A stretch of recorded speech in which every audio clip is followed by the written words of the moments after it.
Hello, and today is going to be a slightly different type of video report because I want to share my dubious thoughts on the notion of brand ambassadors, and most importantly I would like to ask you what you think about it.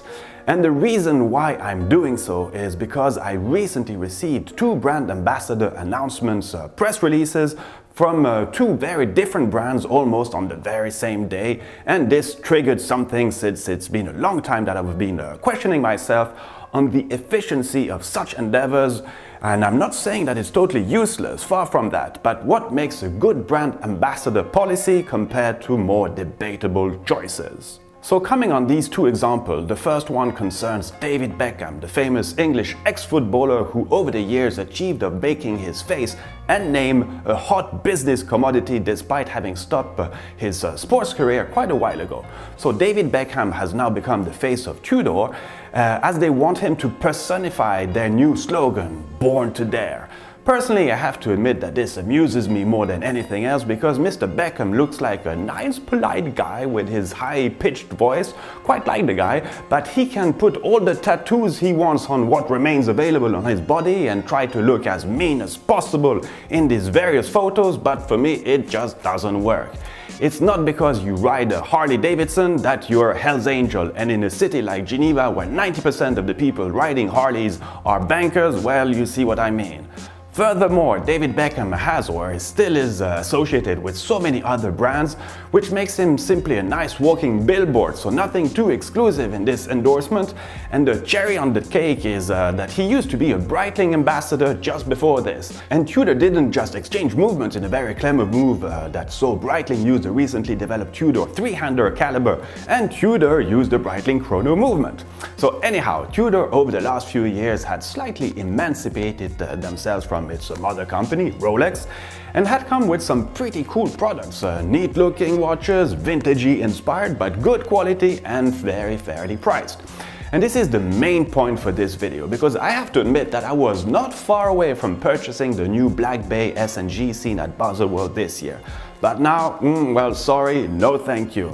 There's no way I want to be associated with some kind of male Kim Kardashian, so this announcement has had a total counterproductive effect on me and therefore demonstrates that it does have an impact on business.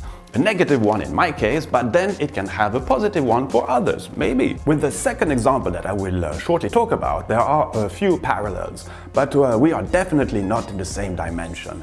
Since selling his image is at the core of Mr. Beckham's business, well, we doubt that this was a cheap deal between him and Tudor.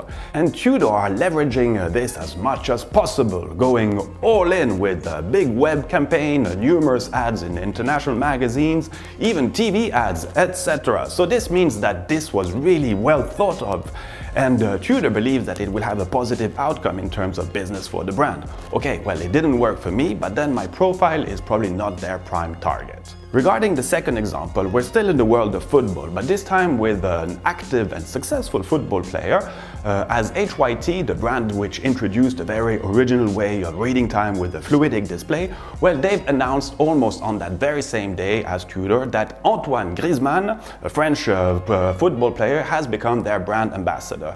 Antoine Griezmann is a young and very talented player, currently playing for the Atlético Madrid, one of Europe's best clubs, and it's because HYT's team were made aware that he was actually wearing one of their models that they contacted him to become their ambassador. Compared to Tudor, HYT only makes a few hundred timepieces per year, and though this deal was done with much more opportunism, well, is it going to bring anything for such a niche brand? I seriously have doubts about this, and I'm pretty sure we're not talking the same numbers between these two examples. But in the long run, I wonder who will have spent their money wiser. Anyhow, what I wanted to highlight is that some brands are almost exclusively counting on such partnerships for their communication. Think of Amiga, for instance. But they do so with a consistency which ultimately makes this kind of communication legitimate for them. The stars they associate themselves remain more or less the same. The Nicole Kidman, George Clooney, not to mention the James Bond franchise and their very successive actors. Well, in the long run, we kind of got used to it, and now it would almost be bizarre if they changed to something totally different. Some other brands also cherish this kind of partnership, but the main problem I see is precisely when things are not done without any long-term commitment. When you see ambassadors jumping from one brand to the other every 2-3 years searching for the best deal, what is the impact in terms of marketing efficiency and actual sale? How do we, the consumers, relate to this? Personally, it has not much impact on me, like I already mentioned, and often I think that some marketing people just seize this as an opportunity to meet their favorite star without any real business objective. Okay, this may sound a bit harsh, but if there is no legitimate link between the brand and its ambassadors, then I personally think that it's a waste of money. On the other hand, an example of a successful ambassador policy is with Richard Mille, where the ambassadors embody Richard Mille's claim regarding his watches. Before, he also had movie stars and so forth, but today they are mainly old sportsmen and women that are actually wearing his watches while they are performing their sport.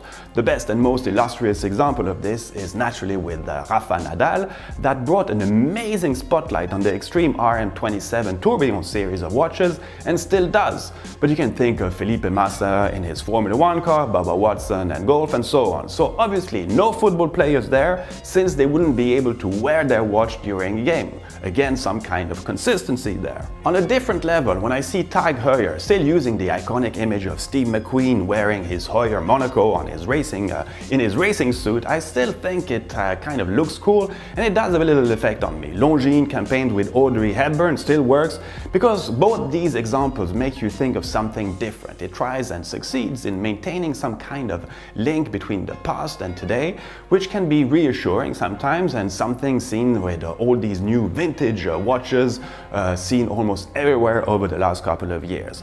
But at the same time, Tag Heuer continued to use stars of the moment, this year with Bella Hadid, before it was with the other it girl Cara Delevingne, and so forth. So again, I'm not saying that these partnerships, whether with ambassadors of today or yesterday, should not be done, but it for sure has to be cleverly done. So okay, I could keep going on and on about this because there are so many different examples with mixed results. But now what I would like to know is, what do you think about it? Does it have an impact on you? Can it influence you, and why?